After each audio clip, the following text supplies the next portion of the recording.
The closing night film of the Toronto International Film Festival is aptly named Last Night. It stars Sam Worthington, Keira Knightley, and Eva Mendes. It's a story of trust and fidelity. And how happy were you when you found out it was Sam Worthington you'd be acting with? I didn't know who he was at the time. Oh my goodness. It was before Avatar, cut me a break. Ryan Phillippe and Malin Ackerman star in The Bang Bang Club, which tells the story of 4 young white photojournalists who show the world the nightmare of apartheid in the streets of Soweto. Do you think photojournalists have to have that mentality, like almost a responsibility in order to get the photos to tell the world what's happening? Well, combat photographers, certainly. Yeah. Canadian actor Ryan Reynolds is literally buried in a box by director Rodrigo Cortez in this exciting nail-biter. This film is about such intense isolation. Was it difficult shooting in such a claustrophobic condition? It was very difficult, but very worthwhile. Two-time Oscar winner Kevin Spacey stars in this based on a true crime story political drama. It's a stranger than fiction yet funny expose. Can you share with us your philosophy on life? Big question. Sure it is, but I had a lot of time to think about that. I mean, being trapped in the canyon for 6 days, well, I was as much as dead. I thought I was in my grave. So. The dramatic thriller The Town, written and directed by Ben Affleck, may be about cops and robbers, but there is much more to this story about love and loss.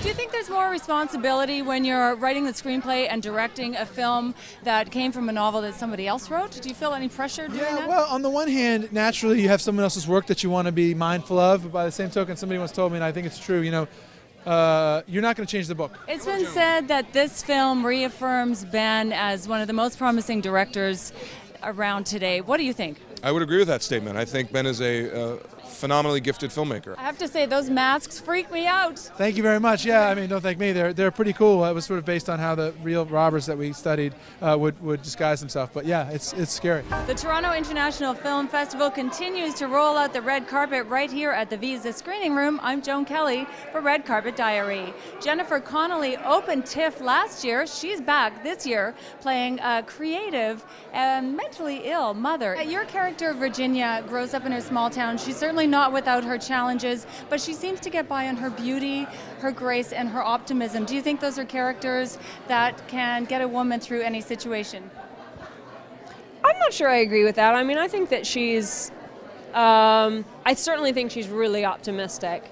Rush captures the real-life rivalry between racing greats James Hunt and Niki Lauda. Chris Hemsworth is directed by Ron Howard in this astonishing recreation of the world of Formula One. This was a dream to work with Ron, and I'm one of his biggest fans and love the films. I grew up on his films. Now, this was obviously a French film. 10 years ago, had a lot of success at Yes, Sundance, 10 years, and, yes. and now it's your English version of this film.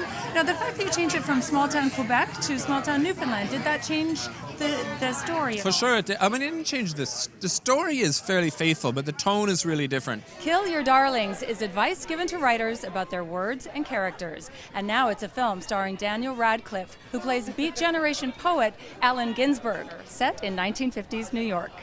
Tonight is the world premiere of One Chance, the story of Paul Potts, the very definition of overnight sensation. Paul's opera career began in a spectacular fashion after just one appearance on Britain's Got Talent.